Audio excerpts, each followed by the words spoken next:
Welcome back mga kagab. Ito na naman po ang inyong lingkod, si Mr. Destiny at magbibigay na naman tayo ng update. Pasensya na po kayo sa boses natin hindi na naman po maganda. Siyempre marami na naman magre-react. Marami na naman po magkokomento. Sa totoo lang po talaga, namimiss din nila si Mr. Destiny. Kapag ilang araw po tayong nawawala, hinahanap din po tayo ng mga basher. Sinasabi nilang, ay wala na yan si Mr. Destiny, baka nauntog, baka kumbaga ganito, ganyan, di po ba? Yung affected sila kapag tayo nagbibigay ng update. Yung naiinis sila kapag tayo nagbibigay ng mga kaganapan. Bakit kaya ganun? Sa palagay nyo, hindi ko naman sila pinipilit pumunta sa channel natin, di po ba? Kasi nga po nababasag ko sila. Yung iba kasi nagtatanong, baka totoo naman talaga sinasabi ni Mr. Destiny. Baka yung mga sinasabi naman ni Mr. Destiny, 101% totoo siya. Hindi lang tanggap ng iba. Diba? Maraming kwento, maraming mga masasabi mo na kumbaga kakaiba. Kaya nga po ako, pag ako nagbigay ng update, talagang 101% Aldab pure tayo. Kaya po yung mga napapanood ninyo, nakikita po sa Canada, scripted lang lahat po yan. Wala pong katotohanan yung mga ginagawa po nila. Kasi dito pa lang po sa Pilipinas, napakarami ng gustong malaman ang relasyon ng dalawa. Pero wala naman pong nagtagumpay. Kahit po yung ABS-CBN, hindi po talaga nila tinangka. At nung tinanong naman po si Alden ni Boy Abunda kung nanliligaw siya, hindi niya naman sinagot kasi hindi nga po totoo. Masakit kasi kung sasabihin niya na hindi ako nanliligaw, di po ba? Maapektuhan ang kat din. Marami magre-react po. Eto, pagkatapos ng pelikula, itsapera na yan. Kaya nga sabi ko sa inyo, hanggat nagpo-promote si Alden at si Catherine, magpapakilig yan. Di po ba? Tama naman po yung sinasabi ng mga ilang Alden fanatics eh. Yung nanood ng, yung nakasama ni Alden sa black screening na mag-isa lang si Alden. Never niyang papatulan si Catherine. Una sa lahat, ayaw na ayaw niya sa sobrang sexy. Ayaw na ayaw niya sa retokada. Gusto niya yung pure itong kagandahan. Yung morena o yung ibig sabihin natural. Di po ba? Yan po yung isa sa quality na gusto ni Alden. Kapag yung isang bagay nalaman niya na may peke, matik na yan. Di po ba? Alam naman po nila yan. Kaya lang, syempre, yung iba, pinipilit po yung gusto nila. Kasi, desperado na eh. Gusto nila na mangyari yung kasikatan ng Aldab at ng Kathleen, malagpasan ng Kathleen. Imposible naman po yun. Di po ba? Kasi hindi naman po malaking grupo ang cut din. Maliit lang po yan. Maliit na fans club lang. Hindi po pwedeng masabi na malaki. Meron na po ba silang na nagawa na may pagmamalaki nila?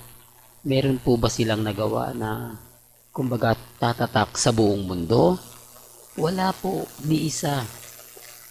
Hindi po katulad ng fandom ng Aldab na gumawa po talaga ng bagong record sa buong mundo ha. Rin to kaya sa buong mundo. Pero bago nga po pala natin ituloy itong magandang update na to, kung bago ka lang sa channel na to at isa kang true-blooded Aldab Nation na nagmamahal kina Mengay at Isoy, tama po ang channel na pinuntahan mo. Kaya consider na po kitang bagong subscriber. At huwag mong kalimutang i-share ang mga video po natin sa mga mami, sa mga titas, at sa mga senyor. Remind ko lang po sa inyo, ang mga sasabihin ko ay totoong naganap, totoong nangyari. Paano nyong matatalo yung Aldab? May pinakita nga po ba ang Kathleen? Gumawa po ba sila ng event na pwedeng pagsamahin sina Alden Richards at si Catherine? Hindi po. Never po. Wala po. Hindi po ba? Samantalang ang Aldab, Ilang beses po bang event na ginagawa ng fandom para mapagsama sina Alden at si Main. Alam po ng Main Fanatics yan. Alam po din ng Alden Fanatics yan. Ewan ko na lang po kung i-deny nila. Ewan ko lang po kung sasabihin nila na hindi, ganito, hindi ganun, diba? Kaya nga sabi ko sa inyo, kampante lang, diba? Relax ka lang. Malay nyo, diba? Dumating yung point na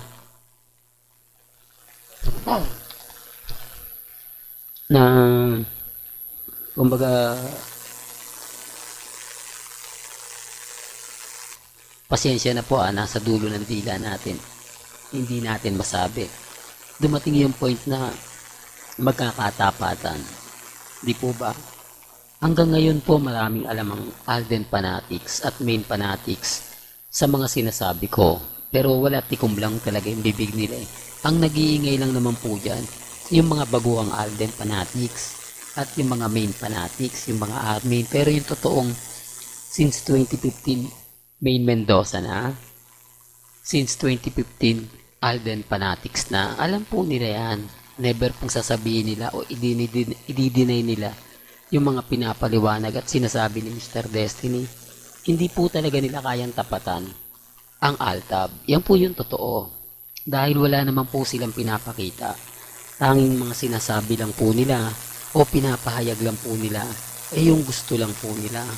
Pero kung susuriin nyo naman po at titignan, malabo. Di po ba? Imposible po, kumbaga, kaduda-duda. Kaya sabi sa inyo mga kaldab, relax lang po tayo. Scripted po lahat. Yung mga nakikita ninyo, nababasa ninyo, napapanood ninyo, kina Catherine at kay Alden.